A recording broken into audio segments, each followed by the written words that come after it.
Hi friends, welcome to Sai Narmugai. இன்றைக்கி வீடியோவில் கொங்கு நாட்டு ஸ்பெஷல் அரிசி பருப்பு சாதம் தான் பார்க்க போகிறோம்.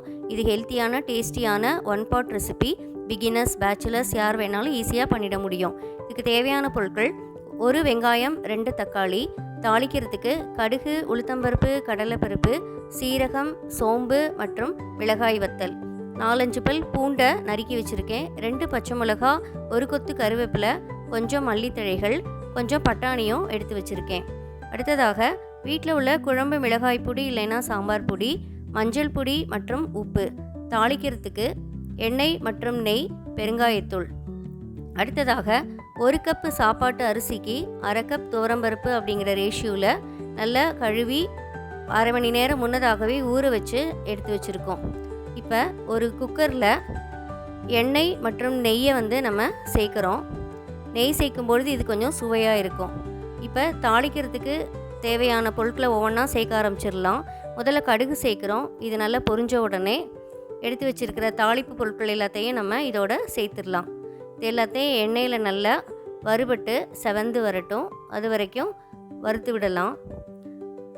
இப்போ நம்ம கட் பண்ணி வச்சுருக்கிற வெங்காயத்தை இதோட சேர்க்குறோம். இந்த வெங்காயம் இந்த எண்ணெயில் நல்லா டிரான்ஸ்பரண்ட்டாக வதங்கி வரட்டும். அடுத்ததாக பூண்டு, பச்சை மிளகா, கருவேப்பிலை இது எல்லாத்தையும் இதோட சேர்க்குறோம். இது எல்லாத்தையும் வெங்காயத்தோட ஒன்று சேர நல்லா கலந்து வதக்கி விடலாம். பட்டாணியை இதோட சேர்த்துட்டோம்.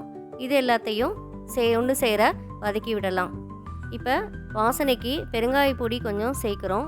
அடுத்ததாக இந்த டிஷ்ஷுக்கு தேவையான உப்பை கொஞ்சம் இதில் சேர்த்துடலாம். அப்புறம் நம்ம டேஸ்ட்டு பார்த்து சேர்த்துக்கலாம். இது எல்லாத்தையும் வதக்கி விடலாம்.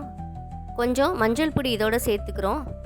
குழம்பு மிளகாய் பொடி இல்லைன்னா சாம்பார் பொடி ஒரு 1.5 ஸ்பூன் சேர்த்தா போதும்.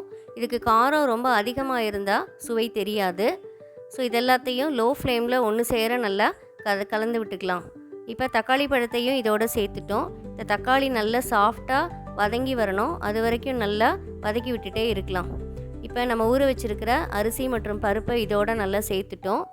இது எல்லாத்தையும் ஒன்று சேர இப்போது கொஞ்சம் நேரம் இது எல்லாத்தையும் வதக்கி விடலாம். இது நல்லா ஒன்று சேர வதங்கி வரட்டும். இப்போ இது நம்ம வேக வைக்கிறதுக்கு தண்ணி சேர்க்க போகிறோம். 1 கப் அரிசிக்கு 3 கப் தண்ணி அப்படிங்கிற ரேஷியோவில் நம்ம தண்ணி சேர்க்குறோம். இது எல்லாத்தையுமே ஒன்று சேர தண்ணியோடு சேர்ந்து கலந்து விடலாம். இது நல்லா வதங்கி வரட்டும். இப்போ இதெல்லாம் ஒன்று சேர இந்த குக்கரில் நல்லா கொதிக்கும்.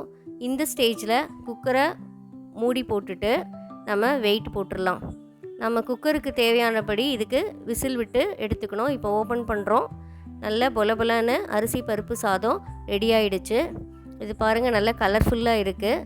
இப்போது இந்த ஸ்டேஜில் நம்ம கட் பண்ணி வச்சுருக்கிற மல்லித்தழைகளை இது கூட நம்ம சேர்த்துடலாம்.